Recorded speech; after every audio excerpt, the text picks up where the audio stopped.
Howdy, folks. Welcome back to Unfettered Ideas, where we don't bow to talking points. I'm your host, Duke Dallas, retired Army, proud Texan, and a man who still believes in the red, white, and blue. Tonight, we're talking Trump's big move, pressing Ukraine to lay down arms. Now, some folks will scream isolationist. I call it prioritizing. Folks, let me ask you something. When's the last time Washington put you first? While they're writing blank checks to foreign lands, our own streets are fraying at the seams. Now, President Trump's calling for a ceasefire in Ukraine. Finally, someone's got the guts to say enough. But is it leadership or surrender? Let's cut through the noise. Now, y'all might have heard that Ukraine has agreed to a 30-day ceasefire with Russia following some high-stakes talks with U.S. officials.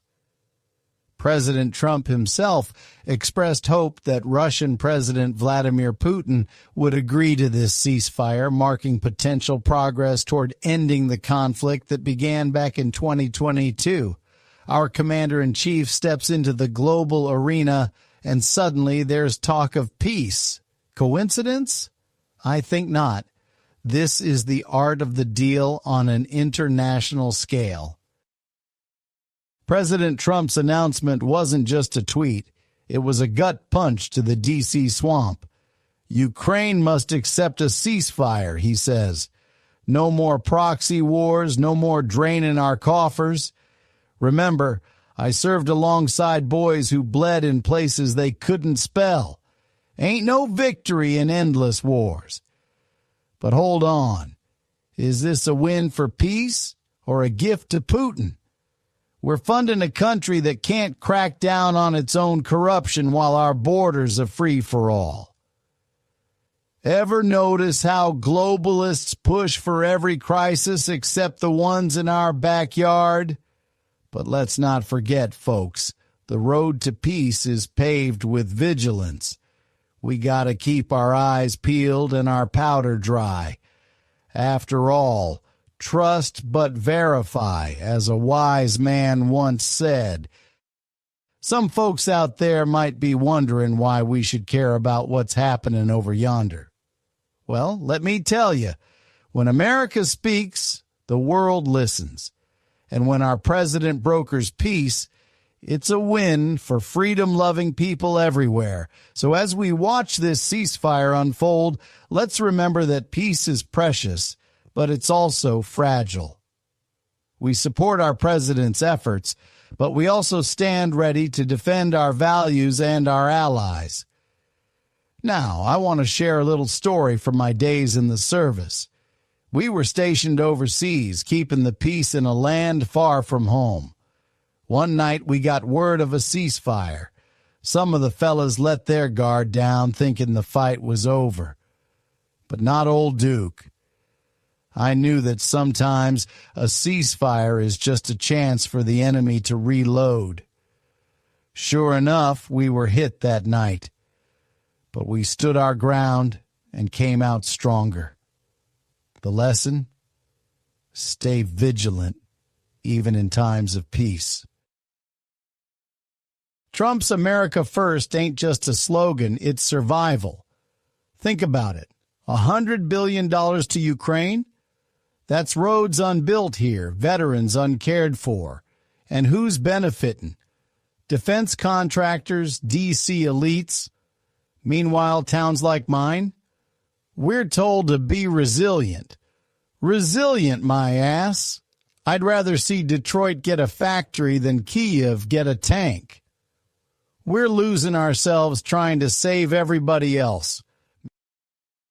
Media's howling. Trump's abandoning democracy. But what's democracy when our kids can't read or write? When fentanyl's flooding in? Ukraine's got its problems, sure, but we ain't the world's policeman. Let Europe handle Europe. We've got rot to clean up here. They call it foreign aid. I call it charity for folks who'd spit on our flag. Ever notice how diversity only matters overseas? But Duke, you're heartless. Heartless. No, I'm a realist. Yeah, Putin's no saint, but neither are the crooks in Kyiv. We're picking sides in a family feud while our own house burns. And Biden? He'd send our last dime to a country that can't tell you what a woman is. Look, I love this country. Fought for it, but love means tough choices. Trump's making them. Maybe it's time we ask, who's really paying the price for these grand gestures? Spoiler alert, it ain't the Ivy League crowd. So end this war and let's focus back on America. Before we wrap up, I want to address something that's been on my mind. There's been talk about the language we use when discussing these issues. Some folks accuse others of using dog whistles or coded language to push certain agendas. Well, here on Unfettered Ideas, we call it like we see it. No hidden messages, no secret codes, just plain talk from a proud American who loves America. This is Duke Dallas signing off. Stay bold, stay free, and keep those ideas unfettered. Do me a solid. Don't forget to subscribe, smash that like button, and drop a comment. This ain't just my show, it's yours. The people's voices matter, and we're building an army of patriots here. The elites want us silent. We say hell no. And if you want to fuel this fight, head over to our Patreon. Links in the description. Every dollar keeps us uncanceled and unfiltered. We're taking this country back, one patriot at a time. Stay strong, stay loud, and stay tuned. This is Duke Dallas, signing off. God bless y'all, and God bless America.